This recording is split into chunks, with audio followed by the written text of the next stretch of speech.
Jasmine, वो रही हमारी गाड़ी जो हमें आजादी की ओर ले जाएगी। भैया, सनी, सनी! क्या है? हम यह ठीक नहीं कर रहे हैं। मुझे लगता है हमें वापस लौट जाना चाहिए। नहीं, कभी नहीं। मैं वो मास्टर जी और माँ बाबा के पास कभी नहीं जाना चाहता, जो हमें बिल्कुल बुद्धू समझते हैं। बस बहुत हो गया। तुम्हें नहीं लगता? हाँ, तुम बिल्कुल ठीक कह रहे हो। मैं जानता हूँ कि मैं ठीक कह रहा हूँ। बस हम एक बार मुंबई पहुँच जाएं, फिर देखना, मैं इतने पैसे कमाऊंगा कि लोग मेरे बारे में अखबारों में लिखेंगे। फिर सबको पता चल जाएगा कि मेरी योग्यता क्या है। पर हम मुंबई जाके करेंगे क्या? तू फिक्र मत कर, मैं सब संभाल लूंगा। मैंने कभी भी तुझे निराश किया है? चलो चले।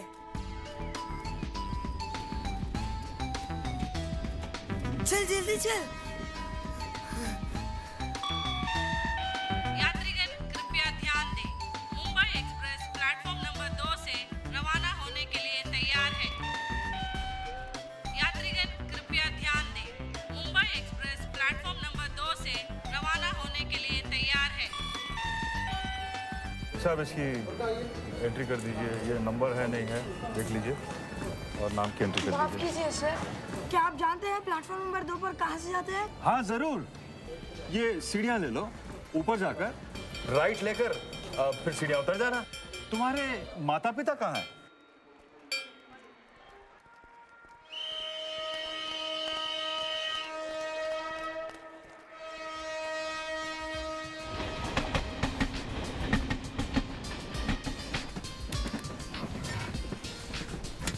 जैस्मिन, यहाँ खाली है। इतनी तेज गाड़ी, इतनी तेज चल रही है। तो थोड़ी ही देर में हम जैस्मिन! पहुंच जाएंगे। जैस्मिन, जैस्मिन, तुम ठीक तो हो? जैस, मुंबई पहुंचकर मैं अपने लिए नए कपड़े, जूते और मोबाइल फोन खरीदूंगा। मैं माँ और पापा को दिखा दूंगा कि मेरी योग्यता क्या है। मैं एक दिन इतना अमीर बन जाऊंगा कि किसी को मेरे परीक्षा में मिले खराब नंबरों के बारे में याद ही नहीं रहेगा। क्या पता, शायद मैं जॉनी लीवर की तरह बहुत बड़ा फिल्म स्टार बन जाऊं।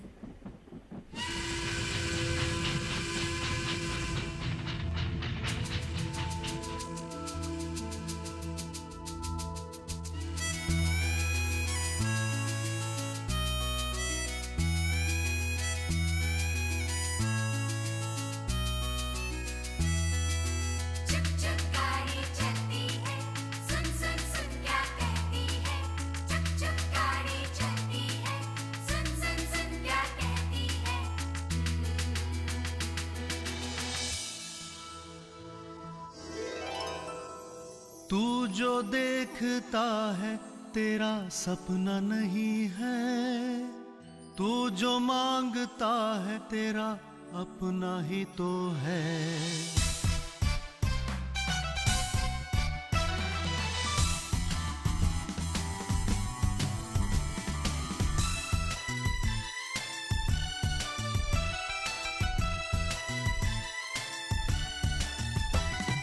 तू जो देखता है तेरा सपना नहीं है, तू जो देखता है तेरा सपना नहीं है, तू जो मांगता है तेरा अपना ही तो है। तेरी क्या बात है, तेरी क्या बात है, तेरी क्या बात है, तेरी क्या बात है।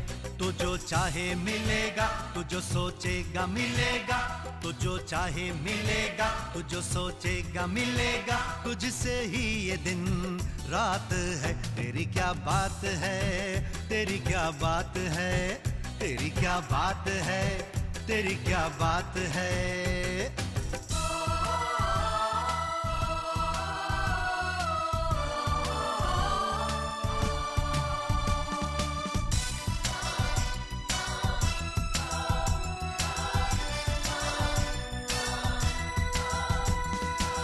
तुझसे मिलने के लिए दुनिया होगी बेचैन, तेरी एक झलक के लिए तरसेंगे नैन। अरे तुझसे मिलने के लिए दुनिया होगी बेचैन, तेरी एक झलक के लिए तरसेंगे नैन। मम्मी पापा तुझसे कहेंगे तू उनकी जान, बड़ा होकर तू बनेगा उनकी पहचान। तेरी क्या बात है, तेरी क्या बात है, तुझे सब प्यार करेंगे क्योंकि तू बिंदास है। तेरी क्या बात है, तेरी क्या बात है, तेरी क्या बात है, तेरी क्या बात है। भैया उठिए, भैया मुझे भूख लगी है। भैया उठिए, भैया उठ।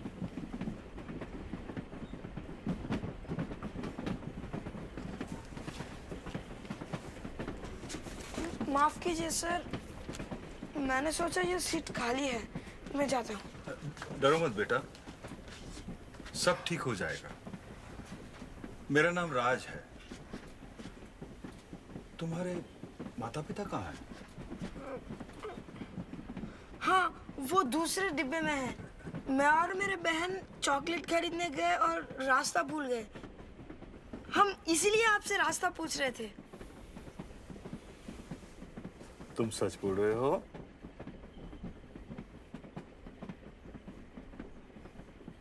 घबराओ मत बेटा, मुझ पर विश्वास करो। मुझे तुम्हारी पूरी कहानी सुननी है। इस बार सब सच सच बताओ।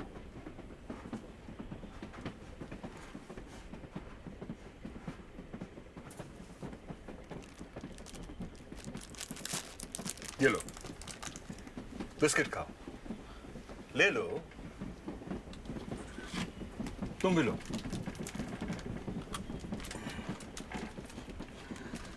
और अब मुझे बताओ कि तुम लोग यहाँ क्या कर रहे हो? मेरा नाम सन्नी कुमार है और ये मेरी बहन जैस्मिन कुमार है। हम मुंबई जा रहे हैं ताकि मैं अपने लिए कोई काम ढूंढ सकूं। और तुम्हारे माता पिता? वो नहीं जानते, हम घर से भाग आए हैं। मामला संगीन है। तुम्हें क्या लगता है शहर में तुम्हें क्या काम मिलेगा? मेरा चचेरा भाई बॉबी एक फिल्म स्टूडियो के बाहर चाय की दुकान चलाता है और मुझे भी सबसे बढ़िया अदरक की चाय बनानी आती है। तो तुम चाय की दुकान खोलना चाहते हो? और जैस्मिन, तुम घर से क्यों भागी? मैं अपने सनी भैया के बगैर थोड़ी देर भी नहीं रह सकती। मैं भी चाय की दुकान में भैया का हाथ बटाऊंगी। तो फिर स्कूल कौन जाएगा? मैं वहाँ कभी नहीं जाऊंगा। वहाँ सब लोग मुझे हर वक्त डांटते रहते हैं, मुझ पर चिल्लाते रहते हैं। मैं अच्छी तरह से पढ़ नहीं सकता, इसमें मेरी क्या गलती है? मुझे लगता है कि ईश्वर ने मुझे दिमाग ही नहीं दिया। बेटा,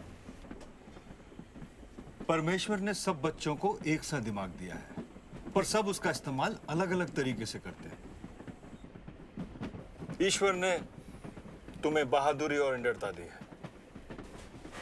और जैस्मिन को एक सच्चा और प्यारा दिल दिया है। ईश्वर ने हम सबको कुछ ना कुछ गुण और योग्यता देकर एक दूसरे से अलग और अपने में अनूठा बनाया है। पर मुझे नहीं लगता ईश्वर हमें चाहते हैं, वरना वो माँ और बाबा को हमें बार बार डांटने से रोकते और हमें इतना गरीब नहीं बनाते। मेरे चाचा वीरेंद्र इतने अमीर होकर भी हमारी कोई मदद नहीं करते। मैं बस ये जानता हूँ कि मैं मुंबई पहुंचकर साबित कर दूंगा कि मेरी भी कोई अहमियत है। मैं अमीर बनूंगा और मेरा भी नाम होगा। अच्छा, तो तुम्हें लगता है कि मशहूर और अमीर होने से तुम लोगों को अपनी अहमियत दिखा सकते हो? हाँ बिल्कुल। और अगर मैं तुम्हें कहूं कि तुम्हें कुछ साबित करने की जरूरत नहीं है तो?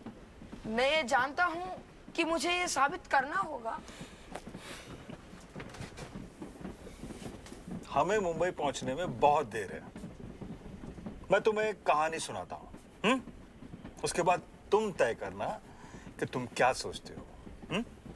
थैंक यू अंकल राज, आप बहुत अच्छे हैं। ये मेरा सौभाग्य है। ये कहानी उस ईश्वर की है जो हमें बहुत चाहता है। उसने हम सबको किसी मकसद से बनाया है। वो हम सब की बहुत कद्र करता है। तो सुनो, संसार की शुरुआत में सच्चे परमेश्वर ने सब कुछ बनाया।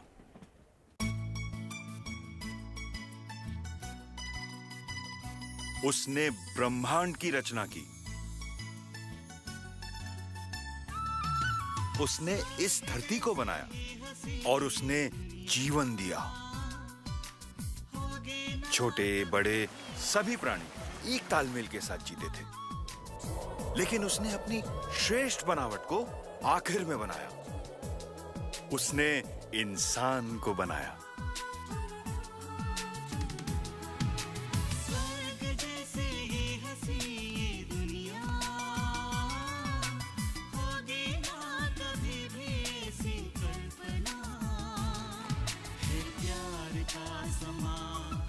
हमें बनाया ताकि हम उसके साथ दोस्ती कर सकें।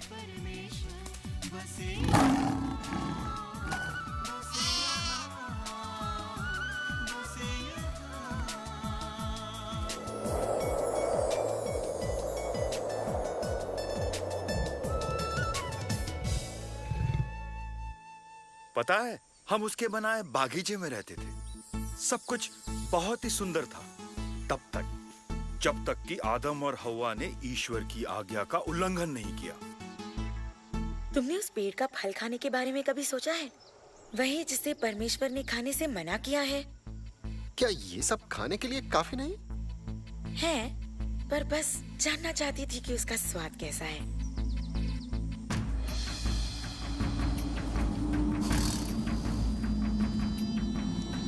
क्या सचमुच परमेश्वर ने कहा कि बाग का कोई फल मत खाना? नहीं, हम हर पेड़ का फल खा सकते हैं, पर परमेश्वर ने कहा तुम उस पेड़ का फल मत खाना जो बाग के बीचों बीच है, ये वाला। और तुम उसे छूना भी मत, वरना मर जाओगे। तुम मरोगे नहीं। परमेश्वर ये जानता है कि अगर तुमने ये फल खा लिया तो तुम्हारी आंखें खुल जाएंगी। तुम परमेश्वर जैसे बन जाओगे, अच्छे और बुरे को जानने वाले। हव्वा,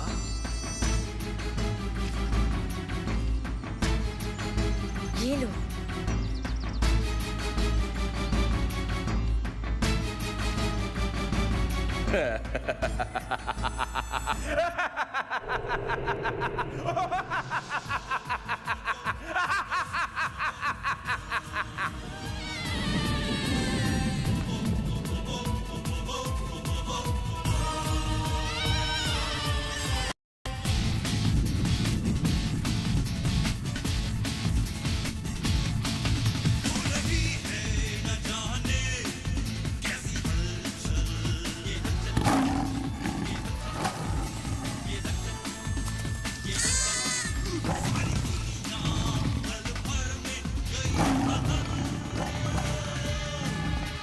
ईश्वर की आज्ञा का उल्लंघन करने की वजह से हम उससे दूर हो गए।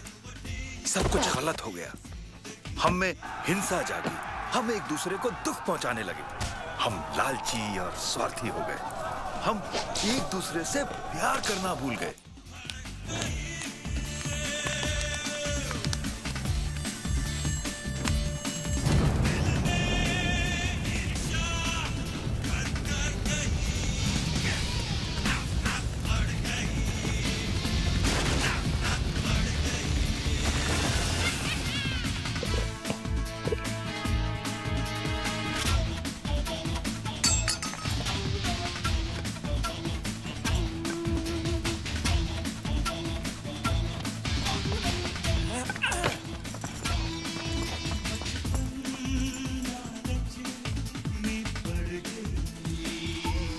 पर ईश्वर हमें इतना प्यार करते हैं कि वो हमें उनकी ओर वापस ले जाना चाहते थे। इसीलिए उन्होंने अपने बेटे को भेजा, जिसका नाम था यीशु।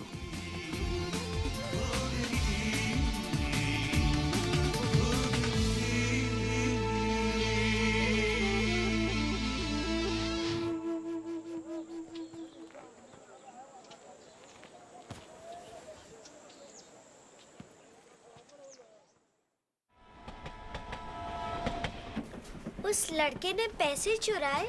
हाँ, गलतियां हम सब करते हैं। तुम्हें वो बागीचे वाला सांप याद है? वो आज भी हमें गलत काम करने के लिए उकसाता है। परमेश्वर हमें माफ करना चाहते हैं, इसलिए उन्होंने अपने पुत्र को भेजा। पूरी कहानी सुनकर ही बात तुम्हारी समझ में आएगी। अंकल, क्या आप जानते हैं मुंबई पहुंचने में और कितनी देर है? तुम फिक्र मत करो, हमारे पास बहुत समय है कहानी सुनने के लिए। यीशु जो ईश्वर का बेटा था, मनुष्य बनकर हमारे बीच आया। मरियम नाम की एक लड़की की कोख से उसका जन्म हुआ। मरियम और उसके पति यूसुफ ने यीशु को अपने बेटे की तरह पाला।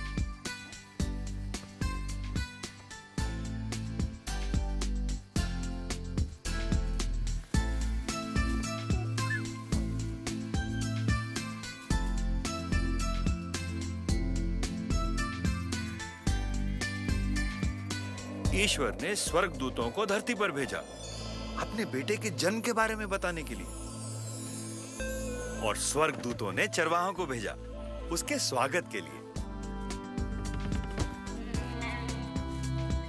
ये सच है, जो स्वर्गदूत ने कहा वो सच है। जब बालक बड़ा हुआ तब उसे बपतिस्मा दिया गया, और जब उसे बपतिस्मा दिया जा रहा था तब स्वर्ग से एक आवाज सुनाई दी, ये मेरा बेटा है जिसे मैं बेहद चाहता हूं, इससे मैं बहुत खुश हूं। और यीशु ने इस धरती पे अपना कार्य शुरू किया, और शैतान भी अपने कार्य में व्यस्त था। शैतान? हाँ, शैतान, जो हमें ललचाता है, जो हमें उकसाता है। ईश्वर का दुश्मन वो नहीं चाहता था कि यीशु हमें हमारे पापों से बचाए। इसीलिए शैतान ने यीशु को अपनी इच्छाओं और लालच में भटकाने की कोशिश की।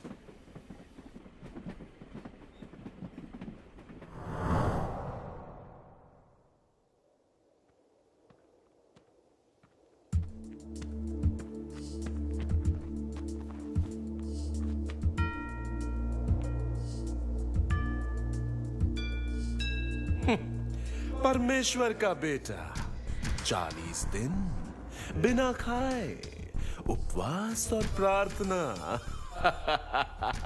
ये कोई परीक्षा है? तुम्हारे पिता का हुक्म है?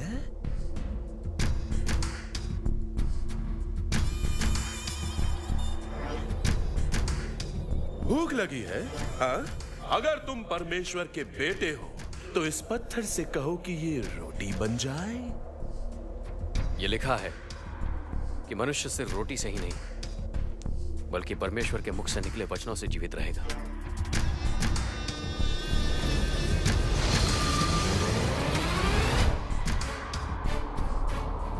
अगर तुम परमेश्वर के बेटे हो तो कूद जाओ, क्योंकि लिखा है कि परमेश्वर स्वर्गदूतों को आदेश देगा और वो तुम्हें हाथों हाथ उठा लेंगे ताकि तुम्हारे पैरों में पत्थर से ठेस ना पहुंचे। ये भी लिखा है, परमेश्वर की परीक्षा लेने की कोशिश मत करना।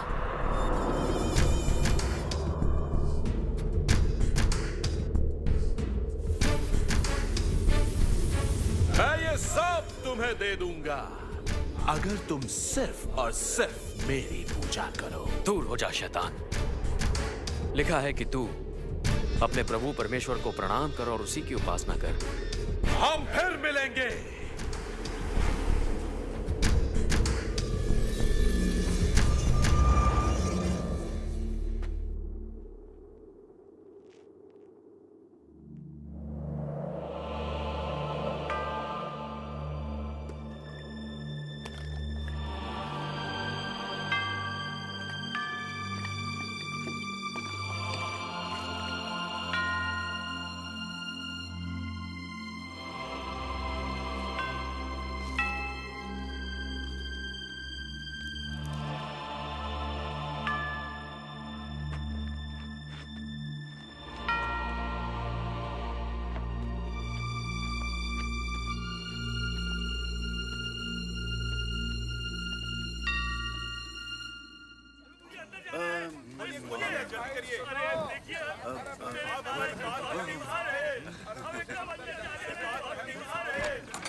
मैं देख सकता हूँ, यीशु ने मेरी आंखें ठीक की। मैं सब देख सकता हूँ। मैं अंधा था पर अब देख सकता हूँ। अब कल आना।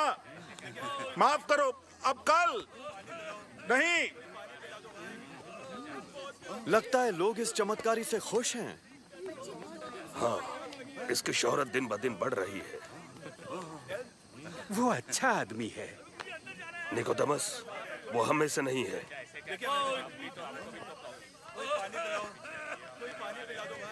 नहीं, आप लोग कल आना। मैंने कहा आप लोग कल आना। आपको कल देखेंगे, कल।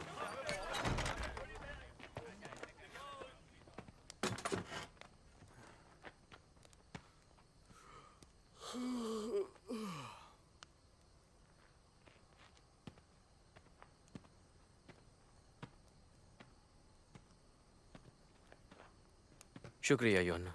यहूदा, कोई बात नहीं।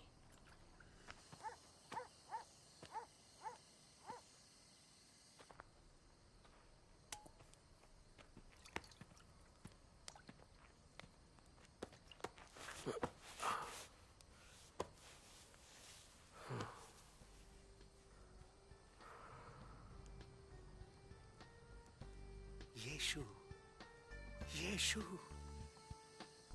यीशु।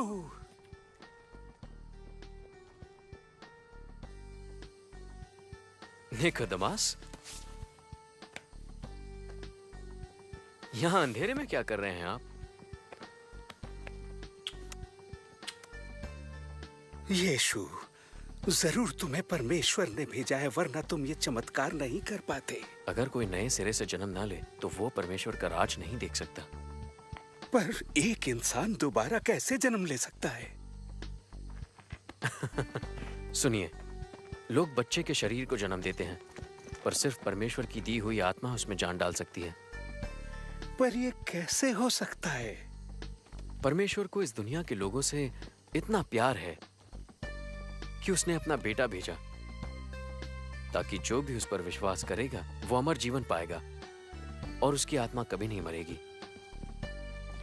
परमेश्वर ने अपना बेटा दुनिया में इसलिए नहीं भेजा कि लोगों में बुराई ढूंढे, उसे लोगों को बचाने भेजा है। जो लोग सच्चाई की जिंदगी नहीं जीते, उन्हें उजाले से ज्यादा अंधेरा पसंद होता है, पर जो लोग सच्चाई से जीते हैं वो उजाले में आएंगे।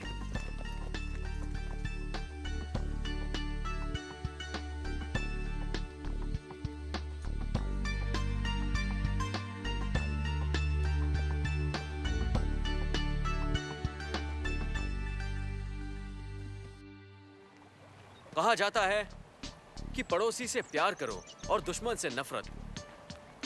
मैं कहता हूं कि दुश्मन से प्यार करो और जो तुमसे नफरत करते हैं उनका भला करो। जो तुम्हें बुरा कहे उसके लिए प्रार्थना करो और जो तुम पर जुल्म करे उसके लिए दया मांगो। तब तुम अपने स्वर्ग में रहने वाले परम पिता जैसे बन सकोगे। वो सूरज को भले और बुरे दोनों के लिए उगाता है। यहूदा, भले और बुरे मैं समझा था वो मसीहा बनेगा, रोमन शासकों को खत्म करेगा, एक क्रांति लाएगा, सिर्फ बातें नहीं करेगा, खास करके दुश्मनों से प्यार करने की बातें।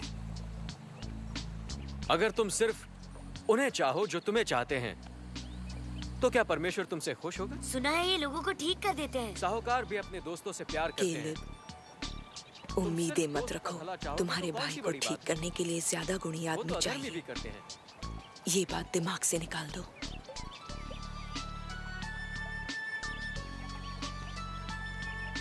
दूसरों से वैसा ही सलूक करो जैसा तुम अपने लिए चाहते हो।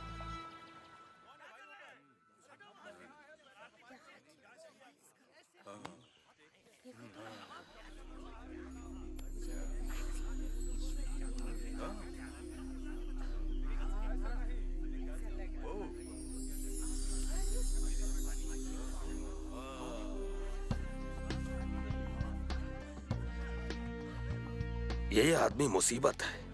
ये खुद को परमेश्वर समझता है। याकूब, कोई बात नहीं। आज लोग हमारे बजाय इसकी बात सुन रहे हैं। ये वक्त गुजर जाएगा।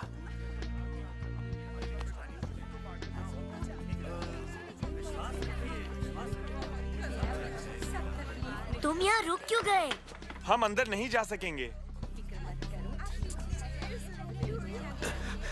कोई बात नहीं कालिब, तुमने कोशिश तो की। लेकिन वो आदमी तुम्हें ठीक कर सकता है। मेरे पास एक तरकीब है, चलो।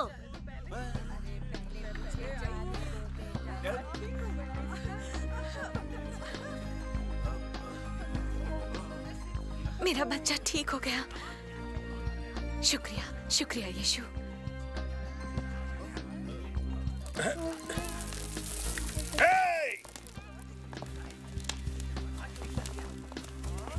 तुम छत पर ये क्या कर रहे हो? कोई बात नहीं पतरस, देखो।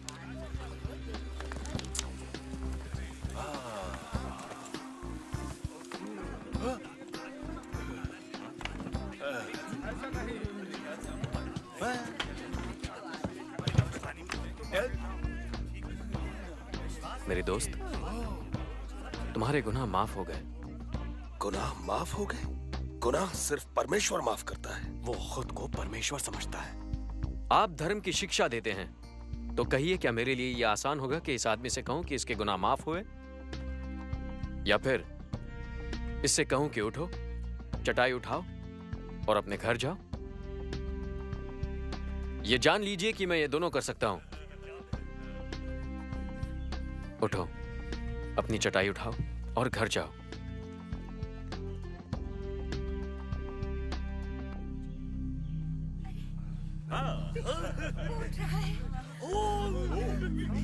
बहुत सालों से बीमार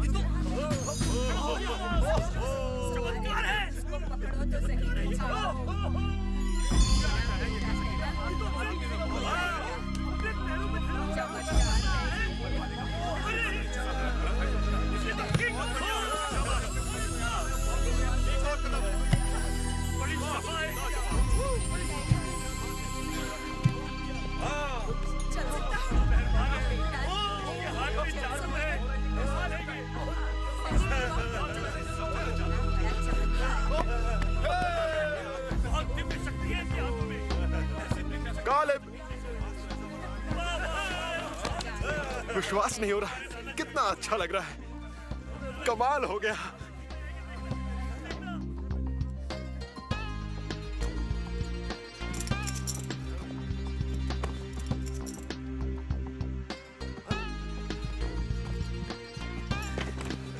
चटाई भूल गया था। कालिब, आओ चले। कालिब, आओ चले।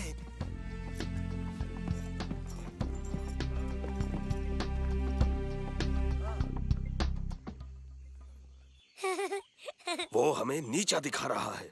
इस बार मैं तुमसे सहमत हूँ याकूब। हमें इससे छुटकारा पाना होगा। छुटकारा पाने से क्या मतलब? मेरा मतलब है कि हम उसे हटा देंगे, हमेशा के लिए। अच्छा, हाँ, मैं मतलब समझ गया। अरे रुको तो। माँ कितनी खुश होगी। मैं अंदर जाकर उन्हें हैरान कर दूंगा।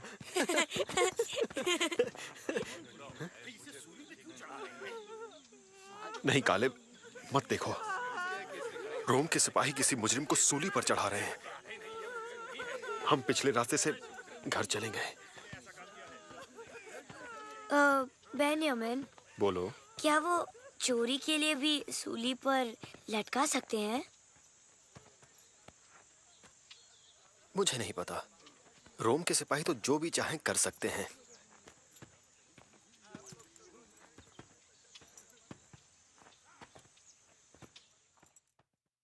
ओह हाँ हाँ, मैं आज सुबह ही लौटा। अरे सुनो, यीशु ने मुझे जो शक्ति दी थी उससे एक अंधा देखने लगा। हाँ हाँ, और मेरे जरिए एक छोटी लड़की चलने लगी। हाँ, मरियम और मार्था को देखकर खुशी हुई। यीशु, यीशु, मेरे बेटे पर दया करो। आपके शिष्यों ने बहुत कोशिश की पर वो उसे ठीक नहीं कर पाए। उसे मेरे पास लाइए।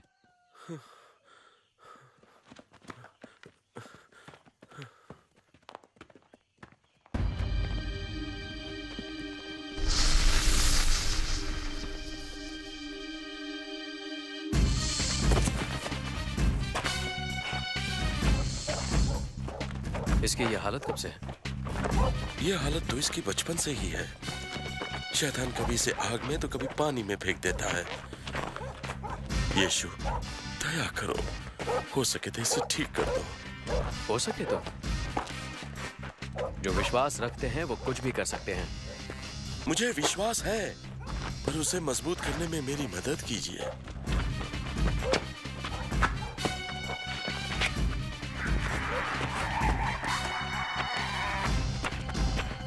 मैं तुम्हें हुक्म देता हूं कि इसे छोड़ दो और दोबारा इसे परेशान मत करना।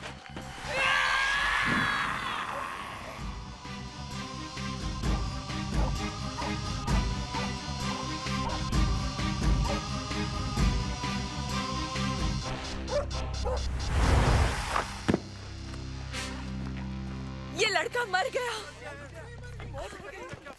ठीक हो पाएगा क्या? मुझे नहीं लगता। उठेगा क्या? ये क्या हो रहा है? अरे, तो कमाल है।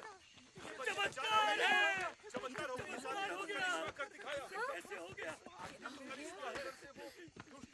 बाबा, मेरे बेटे। मेरा बेटा। तो क्या यीशु शैतान से भी ज्यादा शक्तिशाली थे? हाँ, ये सच है। यीशु की शक्ति अपार है। वो हम सबसे प्यार करते हैं। वो हमें मुक्ति दिलाना चाहते हैं, ठीक उस छोटे लड़के की तरह। पर हर कोई यीशु को पसंद नहीं करता था। कुछ लोग यीशु को बहुत बड़ा संकट मानने लगे थे और इसीलिए उन्होंने यीशु के खिलाफ षड्यंत्र रचना शुरू कर दिया। पर यीशु ने दूसरों के विचारों से अपना कार्य प्रभावित होने नहीं दिया, क्योंकि वो जानते थे वो कौन है और इसीलिए वो किसी का भी सामना कर सकते थे।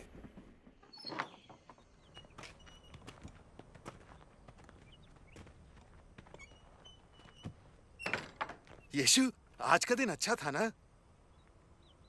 हाँ, अच्छा था। मुझे गद्दारी से किसी और के हवाले कर दिया जाएगा।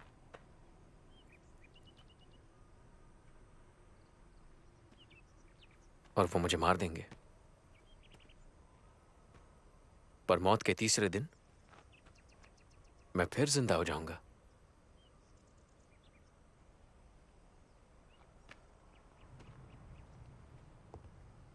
इसका क्या मतलब? मुझे नहीं पता, पर ऐसा होगा क्यों? आप त्योहार मनाने यरूशलेम आए हैं, तो ये देखिए। ऐसे थोड़ी होता है। देखो, ऐसा नहीं चलेगा। मैं कहता हूँ मुसीबत बढ़ने से पहले उसे मार देना चाहिए। हमें रुकना चाहिए। इतनी जल्दबाजी अच्छी नहीं। नहीं, अभी बहुत इंतजार कर चुके। हम किसी को ऐसे ही नहीं मार सकते। और कोई रास्ता नहीं।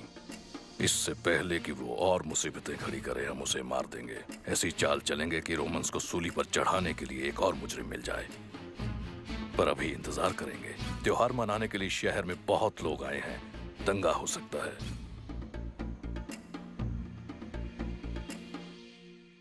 वो सब जिन्हें मुझ पर विश्वास है, उन्हें उस पर भी विश्वास है जिसने मुझे भेजा है।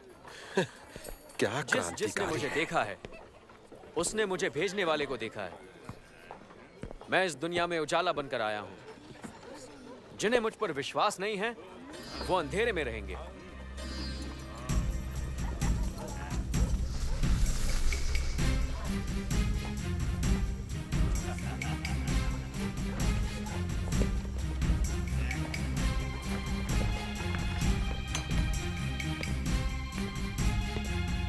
यीशु का चेला और यहाँ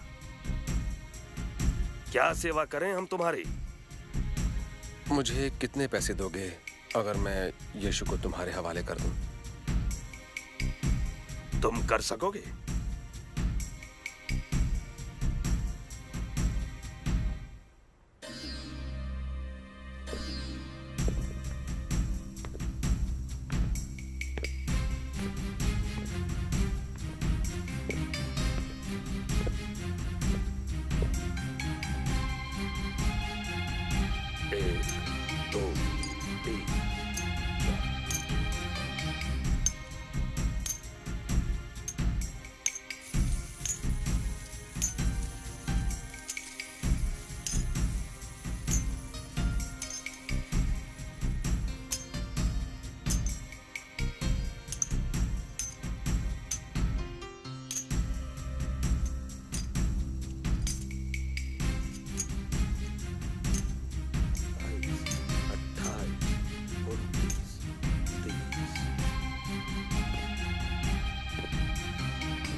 सही वक्त आने पर मैं आपको बता दूंगा।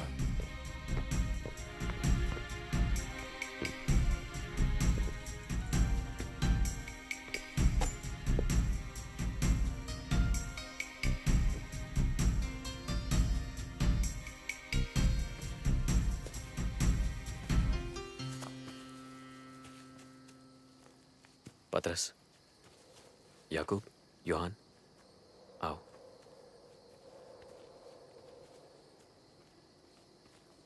तुम यहीं रुको।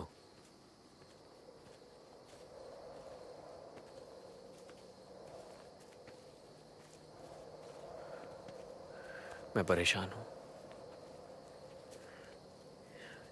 ये परेशानी मेरी जान लेगी। यहीं रुको और मेरे लौटने तक जागते रहो। हाँ, ठीक है।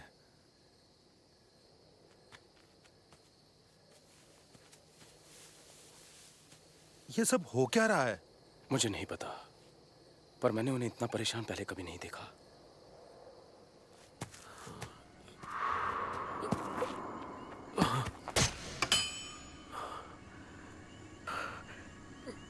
मेरे पिता,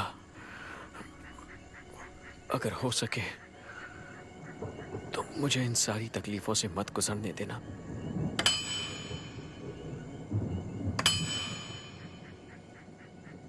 वही करना जो आप चाहते हैं, ना कि जो मैं चाहता हूं।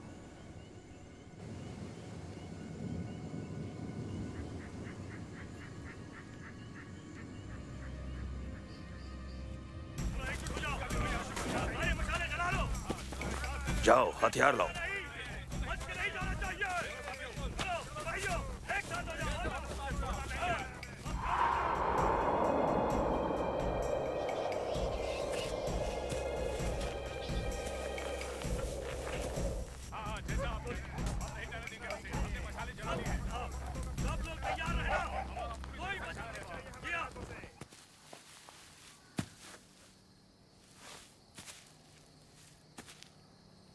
मेरे लौटने तक तुम लोग जाग नहीं सकते थे?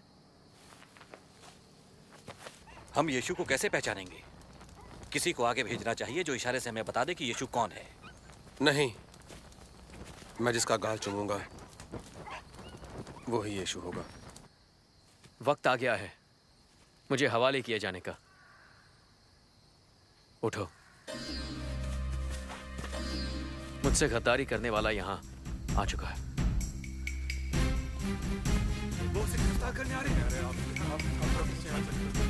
हमें कुछ करना चाहिए।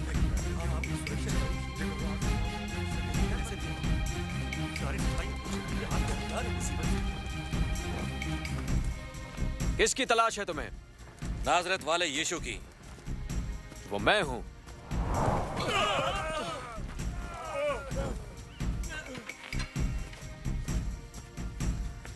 किसकी तलाश है तुम्हें? नाजरत वाले यीशु की। मैंने कहा कि वो मैं हूं।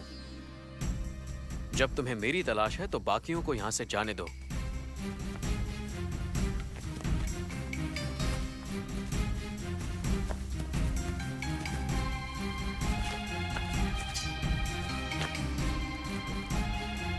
कैसे है यीशु? क्या मुझे चूम कर धोखा दोगे?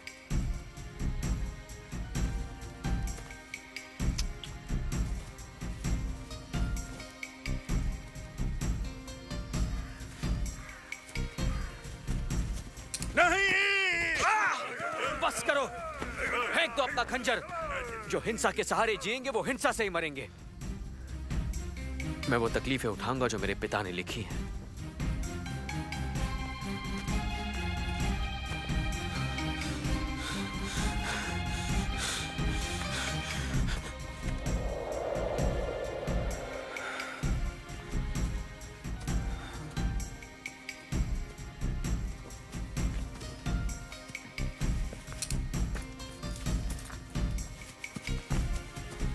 यीशु, कुछ करो, रोको उन्हें। क्या तुम नहीं जानते कि अगर मैं कहूं तो मेरे पिता स्वर्गदूतों की 12 फौजें भेज सकते हैं, मगर वो कैसे होगा जो उन्होंने लिखा है?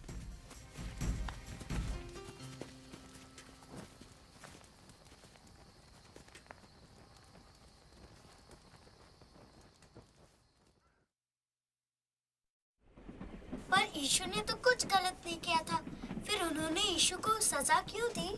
मुझे तो लगा कि यीशु बहुत शक्तिशाली थे, पर उन्होंने उनको रोका क्यों नहीं?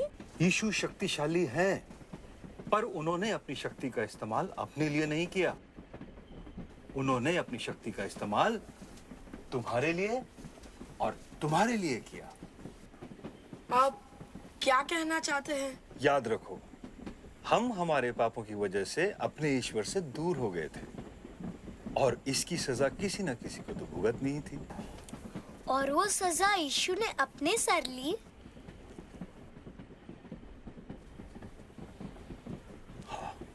तो उन्होंने कैसे सजा पाई? उन दिनों लोगों को क्रूज पे चढ़ा के मारा जाता था। और उन्होंने यीशु के साथ भी यही किया।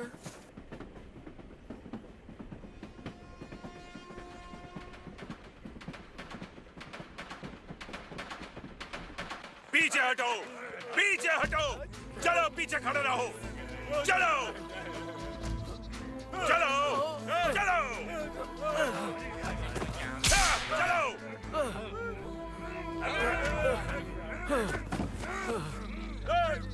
तुम इसकी मदद करो।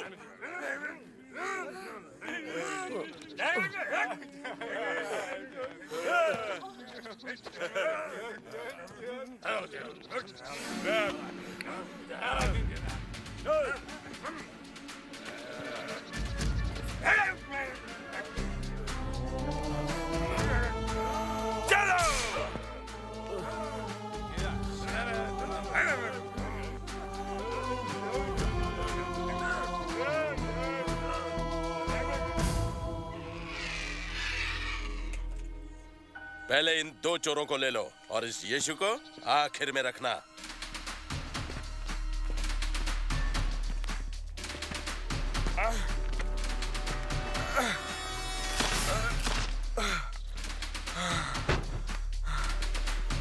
नहीं, नहीं, नहीं, नहीं, नहीं,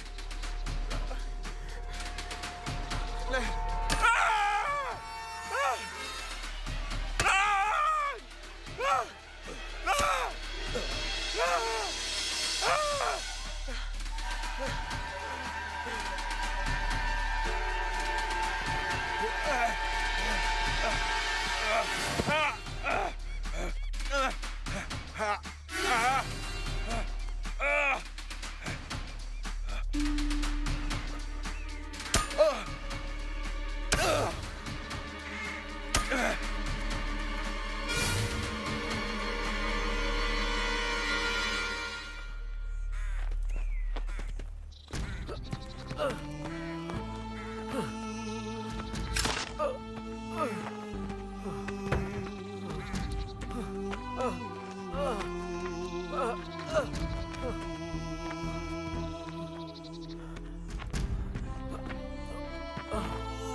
पिता, इन्हें क्षमा कर देना।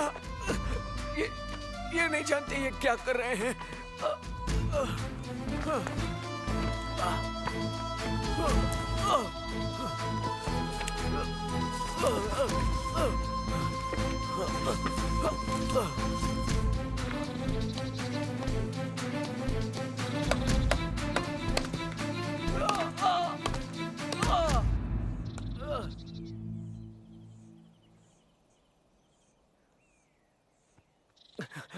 मेरे पिता परमेश्वर, मुझसे मुंह क्यों मोड़ लिया? तुम परमेश्वर के बेटे हो ना? फिर बचाओ खुद को और हमें भी। तुझे परमेश्वर का डर नहीं? हम अपने जुर्म की सजा भुगत रहे हैं, पर इन्होंने तो कुछ भी नहीं किया। मुझे याद रखना, जब आपका राज आए। वचन देता हूं कि आज तुम स्वर्ग में रहोगे मेरे साथ।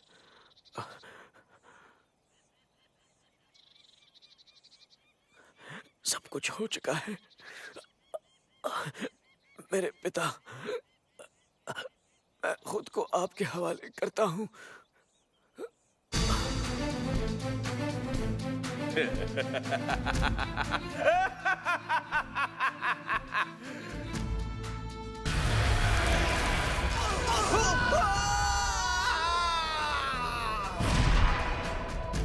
सिपाही, देखो ये मर चुका है या नहीं।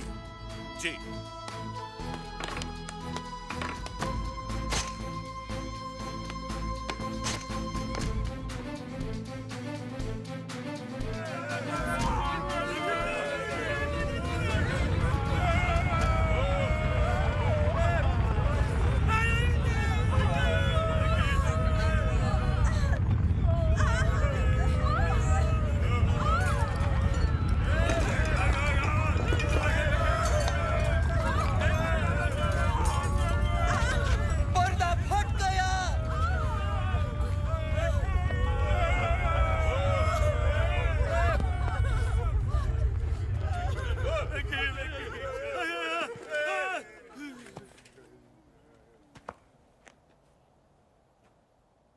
ये आदमी सचमुच परमेश्वर का बेटा था।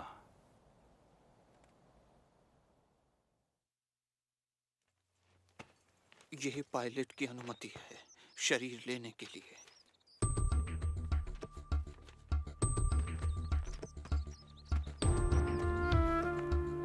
यूसुफ, यूसुफ, रुको, मैं मदद करता हूँ। तुम निकोदेमस, तुम सबको बताना चाहते हो कि तुम इनके मानने वालों में से हो। वो मेरे साथ जो भी सुलूक करें, मुझे परवाह नहीं। दर्द सहा, क्या क्या किया, जान भी तुमने दिया। दर्द सहा, क्या क्या किया, जान भी तुमने दिया। देखते रह गए हम, कुछ भी ना कर सके हम। हो गई कैसी खता।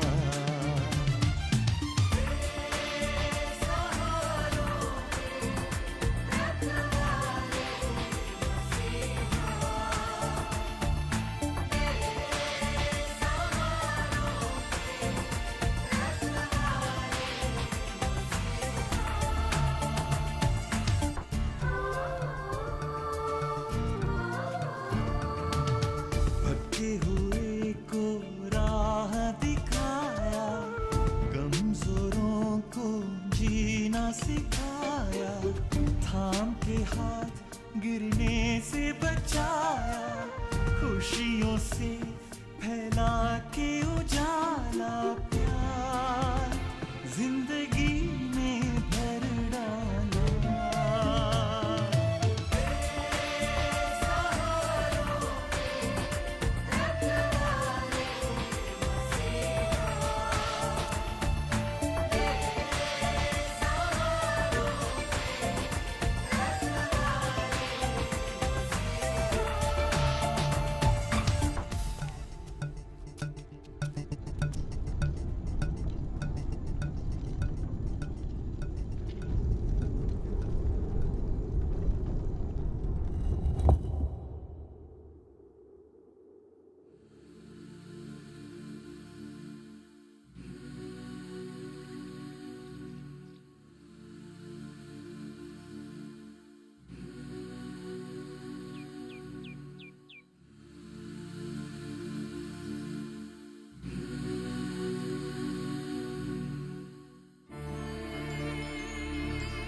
हमें इसी बात का डर था।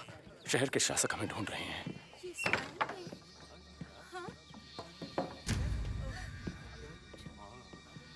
मैं कब्र पर गई थी। वहाँ वो पत्थर हटा हुआ था।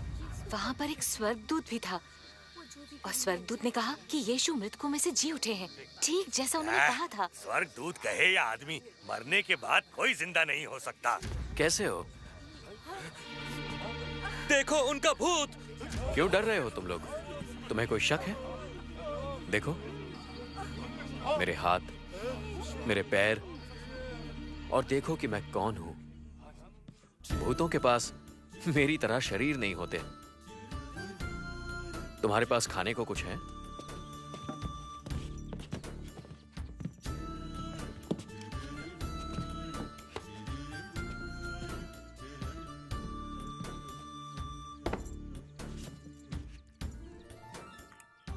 देखो, भूत मछली नहीं खाते।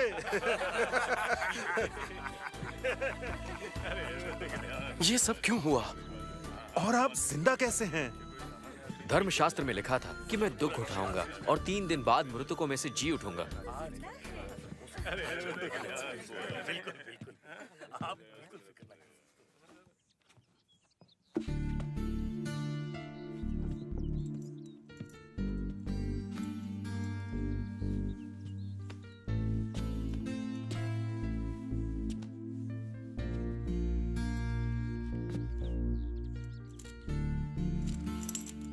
ये आपका है, मैंने इसे चुराया था।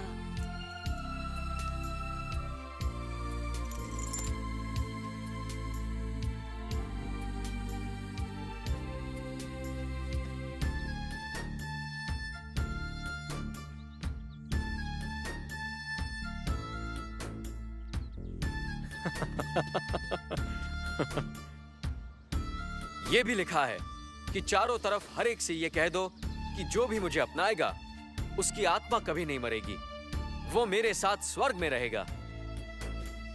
इसलिए जाओ और सारी जातियों के लोगों को मेरी शिक्षा बताओ। उन्हें परम पिता, पुत्र और पवित्र आत्मा के नाम से बपतिस्मा दो। उन्हें वो सब बातें मानना सिखाओ जिनका मैंने तुम्हें आदेश दिया है। मैं हमेशा तुम्हारे साथ रहूंगा, इस दुनिया का अंत होने तक। गैलिली के लोगों, आकाश की तरफ क्या देख रहे हो? यीशु को स्वर्ग में ले गए हैं। पर एक दिन वो वापस आएंगे, उसी तरह जिस तरह तुमने उन्हें जाते देखा। रुको!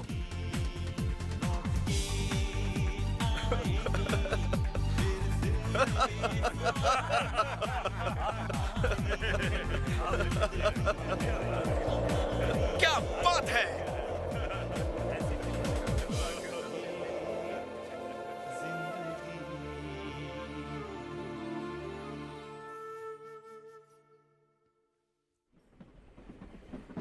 तो तुमने देखा, यीशु ने अपनी जान दे दी, क्योंकि तुम दोनों उनके लिए बहुत कीमती हो। मेरी और तुम्हारी सजा उन्होंने अपने सर ले ली। एक यही रास्ता था हमें अपने ईश्वर से वापस मिलवाने का। पर वो मरे नहीं, वो फिर से जी उठे हैं। वो मौत से भी ज्यादा शक्तिशाली है। यीशु एक जीवित परमेश्वर है। वो आज भी हमारे बीच जिंदा है। हम मुंबई के करीब हैं। सनी, क्या तुम मशहूर और अमीर बनने के लिए तैयार हो? मैं अभी आया।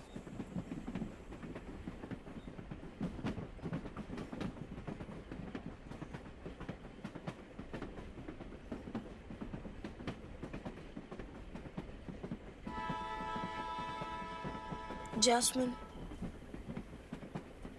मुझे लगता है हमें घर वापस लौट जाना चाहिए।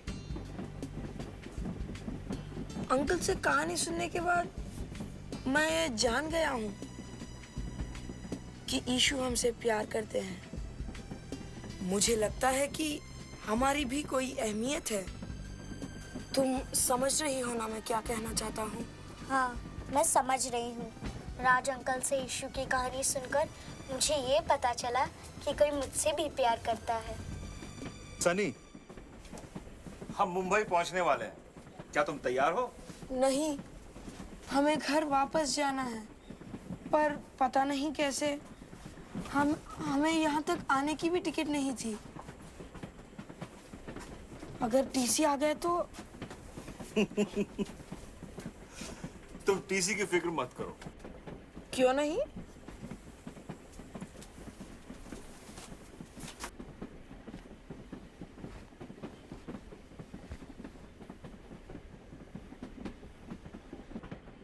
मैं ही टीसी हूं और मैंने खुद तुम्हारे टिकट के पैसे भर दिए हैं। सच? ये तो उसी तरह है जैसे यीशु ने हम सब की गलतियों की कीमत चुकाई। बिल्कुल सच।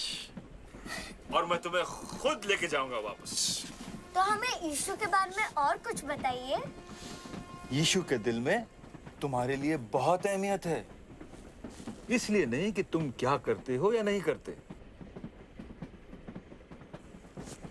बल्कि इसलिए कि ईश्वर ने अपने समान तुम्हारी रचना की है।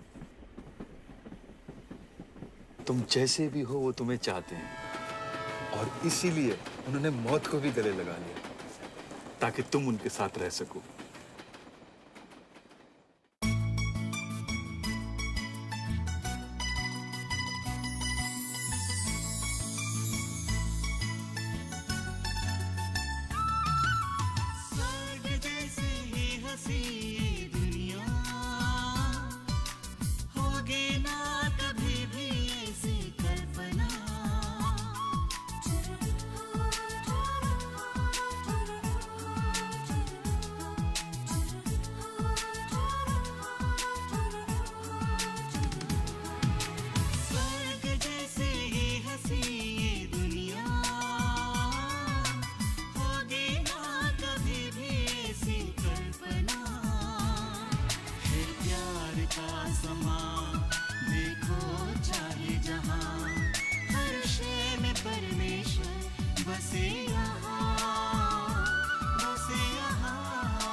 सनी और जैस्मिन अपने माता पिता की आकांक्षाओं को तुच्छ समझते थे। उन्हें लगा कि दौलत और शोहरत कमाकर वो महत्व और मुकाम हासिल कर लेंगे। इसलिए वो घर छोड़कर मुंबई भाग गए, ये सोचकर कि मुंबई पहुंचकर वो अमीर और मशहूर बन जाएंगे, फिर उन्हें सारी खुशियां हासिल हो जाएंगी। वो जानते थे कि वो गलती कर रहे हैं, लेकिन प्रेम और अपनेपन की तलाश में वो लगातार गलतियां करते चले गए। सौभाग्य से सनी और जैस्मिन के जीवन में अंकल राज आते हैं। ये जानते हुए कि दोनों गलती कर रहे हैं, अंकल राज उनकी मदद करते हैं। हालांकि उनके पास सजा देने का अधिकार है, पर वो उनकी गलती का जुर्माना भरकर उन्हें क्षमा करने का फैसला करते हैं ताकि उन्हें वापस उनके माता पिता के पास ले जा सकें। सनी और जैस्मिन की तरह आप भी एक सफर कर रहे हैं। जिंदगी के इस लंबे सफर में आप और मैं प्रेम और अपनापन हासिल करना चाहते हैं। प्रेम, अपनापन और शोहरत की लालसा में हम वो कर बैठते हैं जो सही नहीं है, और ऐसा करते हुए हम स्वर्ग में बसे अपने उस परम पिता से दूर हो जाते हैं जो हमारी सारी जरूरतें पूरी कर सकता है, हमारी प्रेम और अपनेपन की जरूरत भी। दोस्तों, सनी और जैस्मिन ने महसूस किया कि जीवन में सब कुछ तब तक ठीक नहीं हो सकता जब तक हम अपनी गलतियों को पूरी तरह छोड़कर प्रभु यीशु की प्रस्तावित क्षमा को स्वीकार न कर लें। अंकल राज की तरह यीशु के पास भी हमें सजा देने का अधिकार था, पर उन्होंने हमें क्षमा करने का फैसला किया और हमारी गलतियों का जुर्माना भरने के लिए सूली पर चढ़कर अपनी जान दे दी। ऐसा करके यीशु ने हमारे लिए स्वर्ग में जगह बना दी। क्या आज आप भी जीवन का सफर कर रहे हैं? वो सफर जिसमें हर पल है डर, बेचैनी और ये भी पता नहीं कि कल क्या होगा, न ही ये जानते हैं कि मरने के बाद आप कहाँ जाएंगे। तो मेरे दोस्तों, आज मैं आपसे कहना चाहता हूँ कि आपका परम पिता परमेश्वर आपसे प्रेम करता है, वो आपसे खुश है और आपसे संबंध रखना चाहता है। आपको सिर्फ इतना करना है कि आप अपनी की हुई गलतियों से दूर हो जाएं और उसे अपने दिल में बसा लें। अगर आज आप उसके प्रेम, अपनेपन और क्षमा का अनुभव करना चाहते हैं, तो क्या आप कृपा करके मेरे साथ ये प्रार्थना करेंगे? हे प्रभु यीशु, मैं अपने पापों के लिए क्षमा चाहता हूँ और आपका आभारी हूँ कि आपने कैलवरी की सलीब पर चढ़कर मेरे पापों का जुर्माना भरा। कृपया मुझे पवित्र करके अपना बना लीजिए। मैं आज से सिर्फ आपके लिए जीना चाहता हूँ और मैं आभारी हूँ कि आपने मुझे अपना लिया। यीशु के नाम पे मैं ये प्रार्थना करता हूँ। दोस्तों, अगर आज आपने ये प्रार्थना कर ली है तो आप परमेश्वर के अपने बन गए हैं और अब वो आपके दिल में रहेगा और मृत्यु के बाद आप सदा स्वर्ग में रहेंगे।